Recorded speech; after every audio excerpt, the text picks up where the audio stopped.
welcome back to our English videos. Today I am trying something different out of the box. You can see that there is a screen on the there is a page on your screen. You can see that, and I am trying something different. Only for first lecture, only for this lecture, because we are trying to something different in these videos. So friends, you can see that I have there is a page, and you can see that the sentence or the instructions written in the page. So what is the title of this topic? Synthesis. Yes, you can see that આજે આપણે synthesis નામનો એક topic વિશે ચર્ચા કરવા જઈ રહ્યા છીએ. તો વિદ્યાર્થી મિત્રો, let's start our lecture with another grammatical point of synthesis.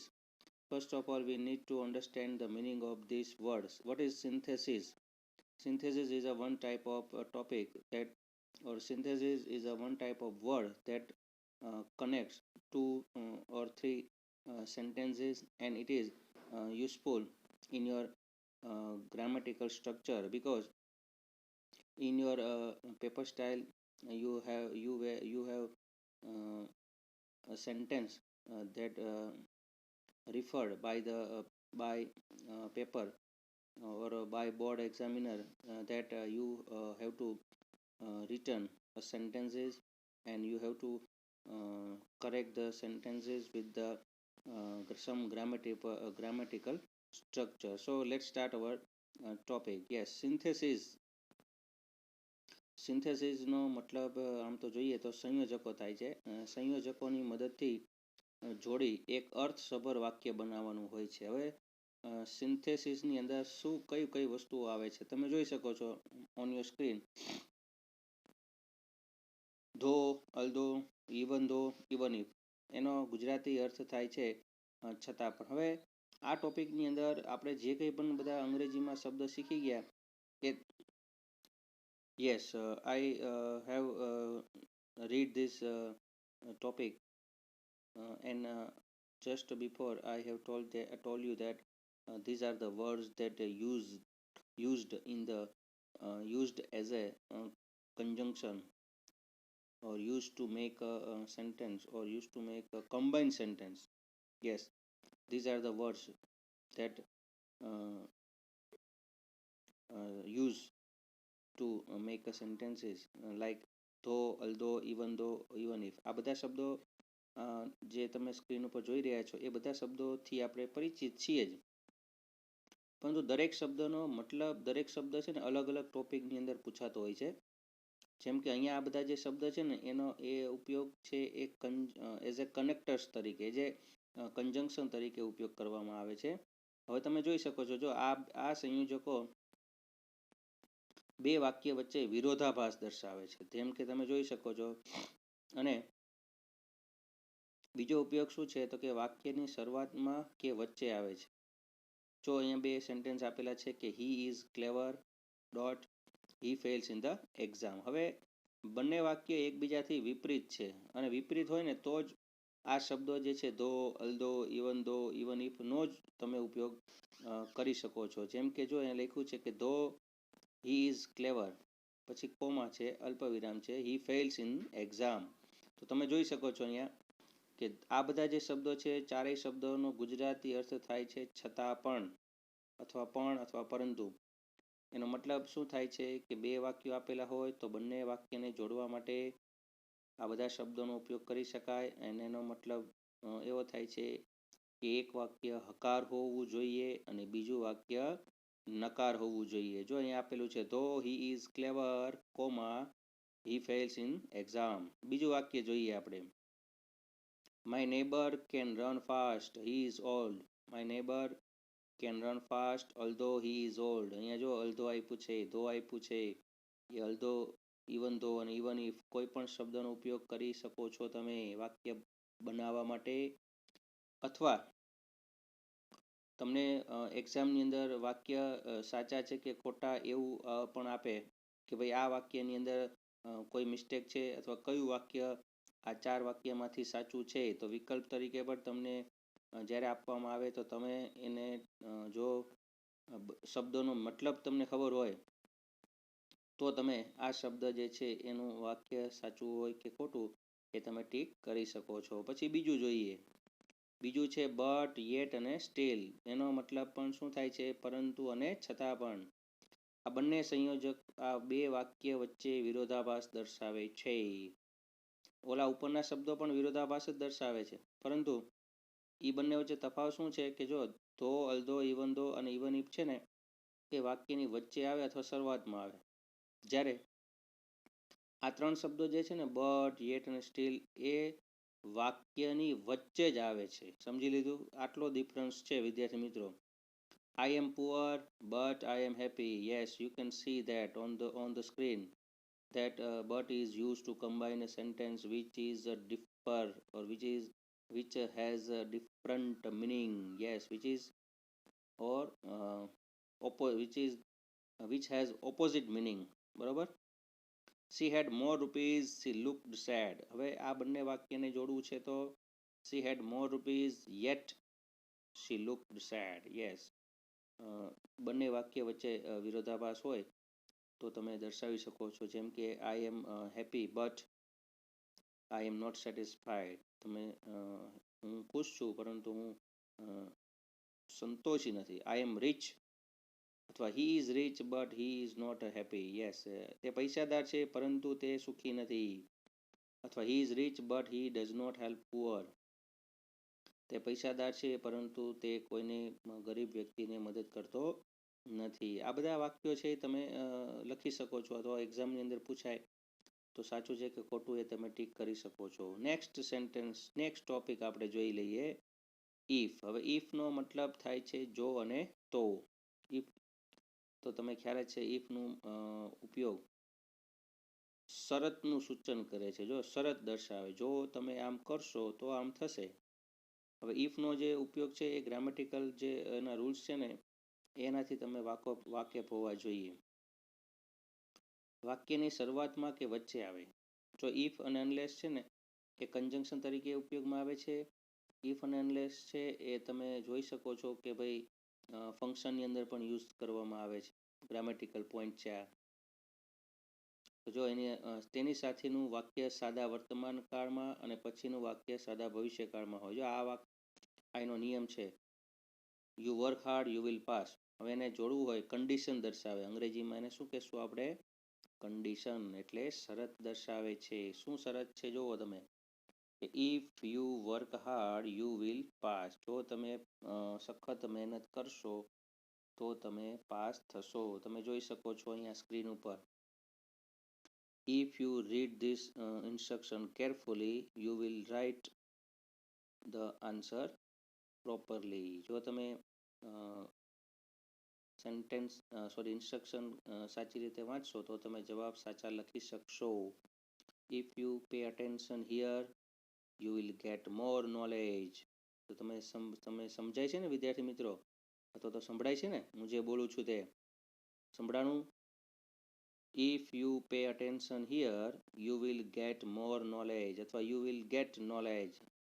જો તમે અહીંયા ધ્યાન રાખશો તો તમને વધારે માહિતી મળશે. અંગ્રેજી સેન્ટેન્સ ખૂબ ઇઝી હોય છે અને અંગ્રેજી ભાષા પણ એકદમ ઇઝી છે. બીજું વાક્ય જોઈ લે. He doesn't practice, he may lose the game. જો આનો નિયમ છે કે વાક્યની શરૂઆતમાં કે વચ્ચે આવે. મોસ્ટ ઓફ તમે અત્યાર સુધીના અથવા અંગ્રેજી ભાષાની અંદર મોસ્ટ ઓફ તમે જુઓ ને તો ઇફનો ઉપયોગ છે ને એ વાક્યની શરૂઆતમાં જ હોય છે મોસ્ટ ઓફ. બરોબર? પણ અહીંયા જુઓ તમે he may lose the game if he doesn't practice.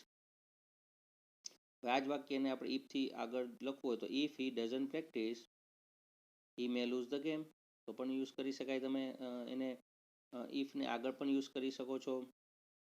ખ્યાલ આવ્યો વિદ્યાર્થી મિત્રો? નેક્સ્ટ સેન્ટેન્સ જોઈ લઈએ. અનલેસ નો ઉપયોગ, અનલેસ નો મતલબ થાય છે જો નહીં તો નહીં. જો નહીં પછી એક વાક્ય આવે અને તો નહીં પછી બીજું વાક્ય આવે એ પણ શરતનું સૂચન કરે છે. પણ ડિફરન્સ શું છે જો ઇફ છે ને એ હકાર અર્થ દર્શાવે પોઝિટિવ દર્શાવે જ્યારે અનલેસ છે ને એ નકાર અર્થ દર્શાવે. ઇફ પ્લસ નોટ બરાબર અનલેસ એમ તમે કહી શકો. તો અનલેસ વાક્ય હોય ને તો એ નેગેટિવ જ હોય સમજી લેજો. વાક્યની શરૂઆતમાં કે વચ્ચે આવે તેની સાથેનું વાક્ય સાદા વર્તમાન કાળમાં અને પછીનું વાક્ય સાદા ભવિષ્ય કાળમાં હોય. તો આ નિયમ બંને ઇફ અને અનલેસ બંને ટોપિકમાં સેમ આવશે.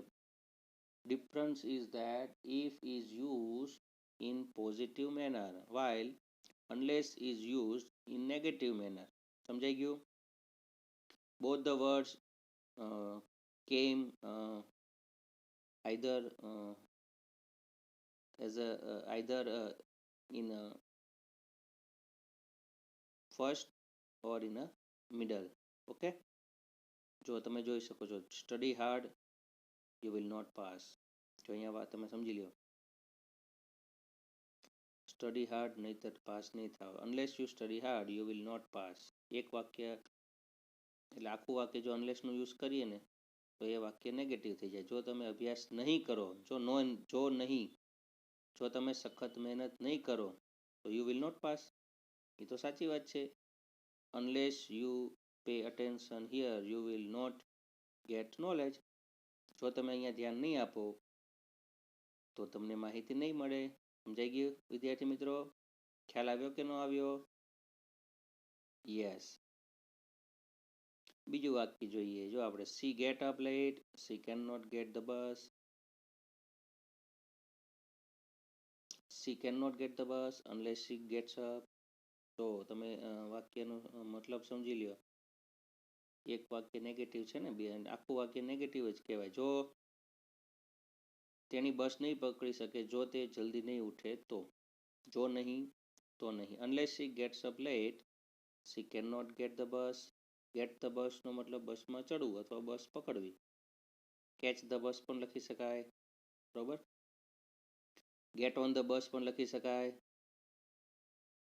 આ બધા શબ્દ એકબીજાથી અલગ નથી પણ એકબીજા જેવા જ છે પણ એનો ઉપયોગ જે છે એ અલગ અલગ રીતે થતો હોય છે વાક્યની અંદર. બરોબર?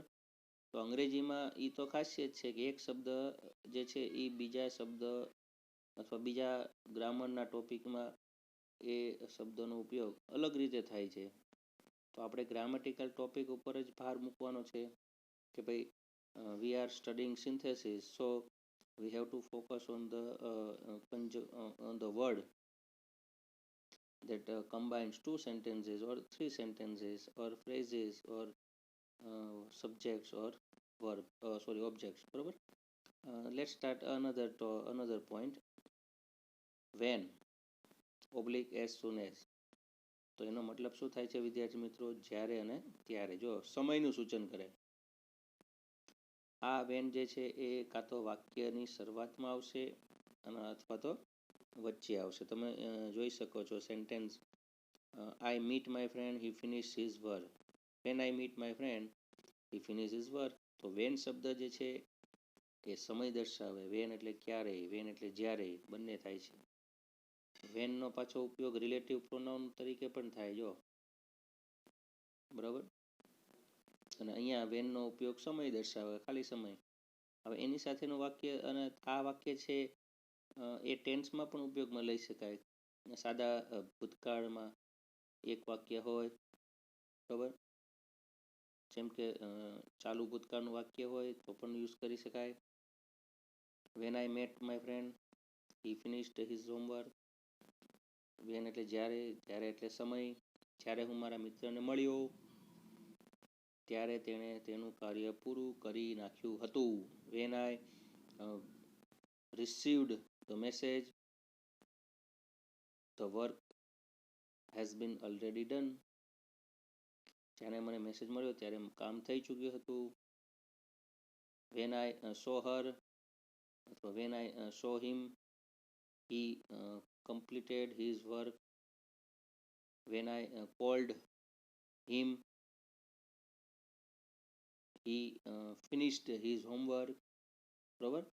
આ બધા અંગ્રેજીમાં તમે સેન્ટેન્સ જે છે એ બોલી શકો છો, એનો ઉપયોગ કરી શકો છો, બરોબર. પછી જો the giant saw the children they ran away. As soon as the giant saw the children they ran away. As soon as એટલે જેવું અથવા જ્યારે. As soon as the teacher enter the class the students got up. જ્યારે teacher ક્લાસમાં આવ્યા ત્યારે વિદ્યાર્થીઓ ઊભા થઈ ગયા. તો જ્યારે અને ત્યારે શું છે? એ સમય છે. સમય એટલે ફક્ત વાર ને તારીખ અથવા કલાક એ જ દર્શાવે એવું જરૂરી હોતું નથી. આવા બધા શબ્દો દ્વારા પણ તમે યુ કેન ડિસ્ક્રાઇબ ટાઈમ. તમે સમય દર્શાવી શકો છો વિદ્યાર્થી મિત્રો. ખ્યાલ આવ્યો તમને? As soon as I saw him he run away. બરોબર. As soon as I saw the tiger I run away. જ્યારે મેં ટાઈગરને જોયો ત્યારે હું ભાગી ગયો. યસ, બાકી એ ભડવીર માં તો પછી એમ જ હોય ને, જંગલની અંદર પછી કંઈ સિંહની સામે કંઈ લડવા ન જવાય. તો as soon as I saw the tiger અથવા as soon as I saw the lion I run away. સમજાઈ ગયું વિદ્યાર્થી મિત્રો? ચાલો નેક્સ્ટ આપણે આગળ જઈએ. પછી આવે છે વાઇલ. જો વાઇલ શબ્દનો મતલબ શું થાય છે વિદ્યાર્થી મિત્રો? વાઇલ અને એઝ. વાઇલનો મતલબ પણ જો એઝ જ્યારે અને ત્યારે થાય છે. વેન અને while. As soon as. This are the words that suggest time. સમયનું સૂચન કરે છે. પછી બીજો ઉપયોગ શું છે? તો કે ચાલુ વર્તમાનકાળ કે ચાલુ ભૂતકાળના વાક્યમાં તેનો ઉપયોગ થાય છે. વાક્યની શરૂઆતમાં કે વચ્ચે આવે છે. જો વાઇલ એટલે ખાસ વાઇલ અને એઝ એ ચાલુ વર્તમાન કાળમાં વપરાય અને ચાલુ ભૂતકાળમાં વપરાય. જો ઉદાહરણ તરીકે જુઓ, he fell down, he was running. While he was running he fell down. તમે જોઈ શકો છો કે અહીંયા વાઇલ વાળું જે વાક્ય હોય અથવા એઝ વાળું જે વાક્ય હોય ને, શબ્દ જો વાઇલ અને એઝ વાક્યની જો શરૂઆતમાં મૂક્યો હોય ને, તો એના પછી હંમેશા આઈએનજી વાળું વાક્ય આવે. એ પછી વર્તમાન કાળમાં હોય અથવા તો ભૂતકાળમાં. વાઇલ અથવા એઝ હી વોઝ રનિંગ, જ્યારે તે દોડી રહ્યો હતો. હી ફેલ ડાઉન, ત્યારે તે પડી ગયો. હવે આ વાક્ય સાચું છે કે ખોટું? આપણે એમ કહીએ વાઇલ શી વોઝ રાઇટિંગ અથવા while she was reading the light went off. બરોબર. જ્યારે તેની વાંચી રહી હતી ત્યારે લાઇટ વહી ગઈ. તો વાક્ય સાચું છે કે ખોટું? તો એ એબ્સોલ્યુટલી રાઇટ સેન્ટેન્સ છે. બરાબર. While I was talking with him he did not pay attention. જ્યારે હું તેની સાથે વાત કરતો હતો ત્યારે એ મારી સામે જોતો નહોતો. બરોબર. તો વાઇલ અને એઝ વાળું વાક્ય છે એ હંમેશા રનિંગ એટલે કે આઈએનજી કાળમાં જ હોવું જરૂરી છે. બીજું વાક્ય જોઈએ, don't talk you are reading. Don't talk while you R reading. જો વાઇલ છે એ વચમાં પણ યુઝ કરી શકાય અને વાઇલ છે એ શરૂઆતમાં પણ યુઝ કરી શકાય. પણ એનો સિમ્પલ અને એકદમ સ્યુટેબલ જે નિયમ છે એ છે કે while is use with I N G form. While જે છે એ હંમેશા આઈએનજી ફોર્મમાં યુઝ થાય છે. While you are running don't talk એમ પણ કહી શકાય. તો વાઇલનો ઉપયોગ વચ્ચે કરતા હોય ત્યાર પછીનું વાક્ય આઈએનજીના સ્વરૂપમાં હોવું જોઈએ. વિદ્યાર્થી મિત્રો, while I am teaching you, don't talk outside of your room. જ્યારે હું તમને તમારી સાથે અથવા જ્યારે હું તમને ભણાવી રહ્યો હોઉં ત્યારે તમે રૂમની બહાર ન જોશો. બરોબર. ખ્યાલ આવ્યો તમને? while I am talking to you, pay attention here. જ્યારે હું તમારી સાથે વાત કરતો હોઉં ને ત્યારે તમારે અહીંયા ધ્યાન રાખવાનું. સમજાઈ ગયું વિદ્યાર્થી મિત્રો? આવું આપણે ઘણીવાર સાંભળતા હોઈએ છીએ. ત્યાર પછી જુઓ નંબર 7, બી4 નો મતલબ થાય છે પહેલા અને આગળ. તો એ શું સૂચવે છે? તો કે સમય અને સ્થાનનું સૂચન કરે છે. વાક્યની વચ્ચે આવે છે. I shall come here before 6 p.m. જો it is 6 p.m. I shall come here it is 6 PM એનો મતલબ કે હું એનું ગુજરાતી કરીએ ને તો જો હું આઈ શેલ કમ હિયર એટલે હું અહીંયા આવીશ, ઇટ ઇઝ 6 PM એટલે 6 વાગે, તેનો મતલબ કે I shall come here before 6 PM. હવે આપણે બિફોર વાળું વાક્ય જો બનાવવું હોય તો બિફોર પછી સમય દર્શાવતો શબ્દ આવવો જોઈએ, બિફોર 6 PM, અથવા બિફોર પછી કોઈ નાઉન વાળું નાઉન આવવું જોઈએ, કે બિફોર પછી કોઈ વાક્ય આવવું જોઈએ, પણ એનું બિફોરનો મતલબ એવો થાય છે કે પહેલા અને આગળ. The thief is running there is the police, the thief is running before the police. હવે જો વાક્ય અલગ થઈ ગયું આખું, ધેર ઇઝ ધ પોલીસ લખવાની જરૂર નથી, કારણ કે તો બિફોર જે છે એ બીજું વાક્ય આપણે જોઈએ કે ભાઈ Soham had finish the work before the father came, એનો મતલબ કે પપ્પા આવ્યા તે પહેલા સોહમે તેનું કાર્ય પૂરું કર્યું હતું. તો એનો મતલબ કે સમય અને સ્થાનનું સૂચન કરે છે. Put off your shoes before you enter the temple, આપણે એમ કહીએ કે ભાઈ રૂમમાં ટેમ્પલમાં દાખલ થતા પહેલા put off your shoes, put of એટલે કાઢી નાખો, પુટ ઓન એટલે પહેરવું, પુટ ઓફ એક ફ્રેઝ છે, બરોબર, ફ્રેઝ પ્રેપોઝિશન કહેવાય. તો put off your shoes before you enter the temple, ટેમ્પલમાં દાખલ થાવ તે પહેલા તમારા શૂઝ કાઢી નાખો. One should think twice before one takes any steps, કોઈ પણ પગલું ભરો તે પહેલા બે વખત વિચારવું જોઈએ. આ એક કહેવત છે ને, કઈ કાર્ય કરવા પહેલા બે વખત વિચારવું જોઈએ, એનું અંગ્રેજી શું થાય? One should think twice before one takes any step. સમજાઈ ગયું વિદ્યાર્થી મિત્રો? તો સમય અને સ્થાનનું સૂચન કરે છે. ત્યાર પછી you can see that after, number 8, આફ્ટરનો મતલબ થાય પછી. તો પછી માં જો જુઓ કે એ પણ સમય અને સ્થાનનું સૂચન કરે છે, વાક્યની વચ્ચે આવે છે. Don't come near it is don't come here there it is 7 PM, don't come there after 7 PM, તો 7 વાગ્યા પછી ન આવશો. A dog is running there is a cat, તો a dog is running after a cat. તો તમે જોઈ શકો છો કે કૂતરો જે છે એ બિલાડીની પાછળ દોડે છે. પાછળનો મતલબ કે પેલા બિલાડી દોડે પછી કૂતરો દોડે, પછી, તો પછી અથવા પાછળ, બરોબર. You can play after you finish your homework, તમારું હોમવર્ક પૂરું કર્યા પછી તું રમી શકે છે, you can play. The doctor came after the patient had died, દર્દી મૃત્યુ પામ્યા પછી ડોક્ટર આવ્યા. તો આ વાક્ય તો કોમન થઈ ગયું છે. We went home after the rain had stopped, વરસાદ રોકાયા પછી અમે ઘરે ગયા, વી વેન્ટ હોમ, બરાબર. તો આફ્ટર એટલે પછી. He came after me, he is running after me, she is running after me. સમજાય છે વિદ્યાર્થી મિત્રો? આફ્ટરનો મતલબ થાય છે પછી. પછી તમે પછી પાછું પછી આવ્યું, પછી પછી પછી શું પછી પછી પછી નંબર 9, જો પાછું આવ્યું પછી. તો જો એમાં શું છે? આઈધર ઓર નો મતલબ થાય છે બે માંથી એક. હવે તમે જોઈ શકો છો આમાં કે બે વિકલ્પને જોડે છે અને હકાર અર્થ સૂચવે છે. વાક્યની શરૂઆતમાં કે વચ્ચે આવે છે. આઈધર ઓર શબ્દ જે છે, આઈધર પછી એક વાક્ય આવે અને ઓર પછી એક વાક્ય આવે. તો Geeta is regular, Meeta is regular, તો either Geeta or Meeta is regular. તો આઈ લાઈક પેપ્સી અને આઈ લાઈક કોક, બેમાં જે વસ્તુ કોમન હોય ને એ એક વખત જ લખવાનું હોય, અને જે વસ્તુ અલગ હોય ને બે વસ્તુ છે એ બે વચ્ચે આઈધર ઓર નો ઉપયોગ કરવાનો. જેમ કે જો આઈ લાઈક આઈધર પેપ્સી ઓર કોક. બીજું ઉદાહરણ આપણે જોઈએ, either Chandulal or જીતેન્દ્રભાઈ is a doctor, બેમાંથી એક વ્યક્તિ ડોક્ટર છે, બરોબર.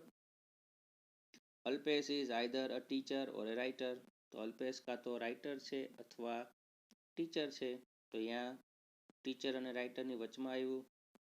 Anil is either sick or weak, કાં તો જો અહીંયા વિશેષણ આવ્યું, સિક એ વિશેષણ છે અને વીક શબ્દ એ વિશેષણ છે. તો બે વિશેષણ અલગ અલગ હોય તો પણ આઈધર ઓર નો ઉપયોગ કરી શકાય. જેમ કે અનિલ જે છે કાં તો બીમાર છે અથવા તો અશક્ત છે, બરોબર. You can either seat here or go home option આપ્યો, વિકલ્પ આપ્યો. જો તમે કાં તો અહીંયા બેસી શકો છો અથવા જઈ શકો છો. સમજાઈ ગયું વિદ્યાર્થી મિત્રો? ત્યાર પછી જો 10મો નંબર 10, નાઇધર નોર. નાઇધર નોર એટલે શું? તો નાઇધર નોર નો મતલબ થાય છે બેમાંથી એક કંઈ નહીં. આઈધર ઓર એટલે બેમાંથી એક, હકાર અર્થ દર્શાવે.